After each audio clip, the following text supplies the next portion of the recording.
उत्तर में बद्रीनाथ, दक्षिण में रामेश्वरम, पूर्व में जगन्नाथपुरी और पश्चिम में द्वारिका। ये चार धाम भारत की चार दिशाओं में स्थित है। कहते हैं कि मनुष्य को अपने जीवन काल में एक बार इन चार धामों की यात्रा अवश्य करनी चाहिए। आज हम इन्हीं चार धामों में से एक जगन्नाथ धाम के उस पर्व के बारे में आपको बताएंगे जिसे अंतर्राष्ट्रीय ख्याति प्राप्त है। हम बात कर रहे हैं पुरी के प्रधान पर्व जगन्नाथ रथ यात्रा की। इस यात्रा में पुरी में स्थापित जगन्नाथ मंदिर के तीनों मुख्य देवताओं प्रभु जगन्नाथ, बलभद्र और सुभद्रा के श्री विग्रह को अलग अलग भव्य और सुसज्जित रथ पर विराजित करके विशाल यात्रा का आयोजन किया जाता है। इस यात्रा के दौरान पुरी में देश विदेश से लाखों की संख्या में श्रद्धालु जन पहुंचते हैं और इस महापर्व का हिस्सा बनते हैं। इस विशाल यात्रा के पूर्व, मध्य और पुनः वापसी के दौरान कई अनूठी रस्मों को निभाया जाता है। आइए जानते हैं उन सभी परंपराओं के बारे में। प्रभु जगन्नाथ की यात्रा प्रत्येक वर्ष आषाढ़ शुक्ल द्वितीया को जगन्नाथ मंदिर से प्रारंभ होती है और 2 किलोमीटर के मार्ग का सफर तय करके गुंडीचा मंदिर पहुंचती है। यात्रा प्रारंभ होने से पूर्व ज्येष्ठ पूर्णिमा के दिन प्रभु जगन्नाथ को बड़े भाई बलराम जी तथा बहन सुभद्रा के साथ रत्न सिंहासन से उतारकर मंदिर के पास बने स्नान मंडप में ले जाया जाता है, जहां 108 कलशों से उनका शाही स्नान होता है। मान्यता है कि इस स्नान से प्रभु बीमार हो जाते हैं और उन्हें ज्वर आ जाता है। इसीलिए 15 दिनों तक प्रभु को एक विशेष कक्ष में रखा जाता है जिसे ओसर घर कहते हैं। इन 15 दिनों की अवधि में महाप्रभु को मंदिर के प्रमुख सेवकों और वैद्यों के अलावा कोई और नहीं देख सकता। इस दौरान जगन्नाथ मंदिर में महाप्रभु के प्रतिनिधि अलारनाथ जी की प्रतिमा स्थापित की जाती है तथा उनकी पूजा अर्चना की जाती है। 15 दिनों के बाद भगवान स्वस्थ होकर कक्ष से बाहर निकलते हैं और भक्तों को दर्शन देते हैं, जिसे नव यौवन नेत्र उत्सव भी कहते हैं। इन रस्मों के बाद छर पहनरा नामक अनुष्ठान संपन्न किया जाता है। इसके तहत पुरी के गजपति राजा पालकी में यहाँ आते हैं और इन तीनों रथों की विधिवत पूजा करते हैं और सोने की झाड़ू से रथ मंडप और रास्ते को साफ करते हैं।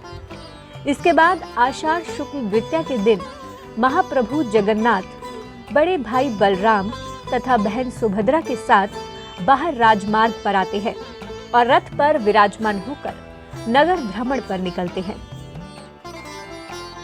यात्रा की शुरुआत ढोल, नगाड़ों, तुरही और शंख ध्वनि के साथ सबसे पहले बलभद्र जी के रथ से होती है। उनके रथ को ताल ध्वज के नाम से जाना जाता है। इसके बाद माता सुभद्रा के पदम नामक रथ की यात्रा शुरू होती है। सबसे अंत में भक्त भगवान जगन्नाथ जी के रथ नंदी घोष को बड़े बड़े रस्सों की सहायता से खींचना शुरू करते हैं। इन रथों को कोई भी भक्तगण खींच सकता है। प्रत्येक वर्ष भगवान के रथ को खींचने के लिए भक्तों में होड़ लगी रहती है। सभी इस रथ को खींचकर पुण्य का भागी बनना चाहते हैं। संध्या तक ये तीनों रथ गुंडीचा माँ के मंदिर में जा पहुंचते हैं। मंदिर पहुंचकर ये रथ यात्रा पूरी मानी जाती है। रथ यात्रा के एक दिन पहले श्रद्धालुओं के द्वारा गुंडीचा मंदिर को शुद्ध जल से धोकर साफ किया जाता है। इस परंपरा को गुंडीचा मार्जन कहा जाता है। गुंडीचा मंदिर पहुंचने के अगले दिन भगवान जगन्नाथ, सुभद्रा एवं बलभद्र जी को रथ से उतारकर विधि पूर्वक स्नान कराया जाता है और उन्हें पवित्र वस्त्र पहनाए जाते हैं। उसके बाद भगवान मंदिर में प्रवेश करते हैं और 7 दिनों तक वहीं रहते हैं। गुंडीचा मंदिर में श्री जगन्नाथ जी के दर्शन को आढ़व दर्शन कहा जाता है। कहते हैं कि रथ यात्रा के तीसरे दिन यानी पंचमी तिथि को देवी लक्ष्मी भगवान जगन्नाथ को ढूंढते हुए यहाँ आती है। तब द्वैतापति दरवाजा बंद कर देते हैं। जिससे देवी लक्ष्मी रुष्ट होकर रथ का पहिया तोड़ देती है और हेरा गोहिरी साहिबपुरी नामक एक मोहल्ले में, जहां देवी लक्ष्मी का मंदिर है, वहां लौट जाती हैं। बाद में भगवान जगन्नाथ द्वारा रुष्ट देवी लक्ष्मी को मनाने की परंपरा भी है। ये मान मनोवल संवादों के माध्यम से आयोजित किया जाता है, जो एक अद्भुत भक्ति रस उत्पन्न करती है। आषाढ़ माह के 10वें दिन सभी रथ पुनः मुख्य मंदिर की ओर प्रस्थान करते हैं। रथों की वापसी की इस यात्रा की रस्म को बहुड़ा यात्रा कहते हैं। जगन्नाथ मंदिर वापस पहुंचने के बाद भी सभी प्रतिमाएं रथ में ही रहती है। देवी देवताओं के लिए मंदिर के द्वार अगले दिन एकादशी को खोले जाते हैं और देव विग्रहों को विधिवत स्नान करवाकर वैदिक मंत्रोच्चार के बीच पुनः प्रतिष्ठित किया जाता है।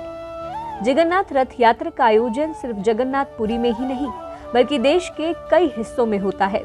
भारत देश के कई मंदिरों में श्री कृष्ण जी की प्रतिमा को नगर भ्रमण के लिए निकाला जाता है। इतना ही नहीं, 100 से भी ज्यादा विदेशी शहरों के इस्कॉन मंदिर में इसका आयोजन होता है, जिसमें से मुख्यतः Dublin, London, Melbourne, Paris, New York, Singapore, Toronto, Malaysia, California आदि हैं, जो एक त्योहार की तरह मनाया जाता है। भगवान जगन्नाथ जी की यात्रा देखने मात्र से ही अत्यंत पुण्य फल की प्राप्ति होती है। केवल इस यात्रा के दौरान ही भक्तों को ऐसा अवसर प्राप्त होता है जब प्रभु स्वयं अपने भक्तों को दर्शन देने मंदिर से बाहर आते हैं।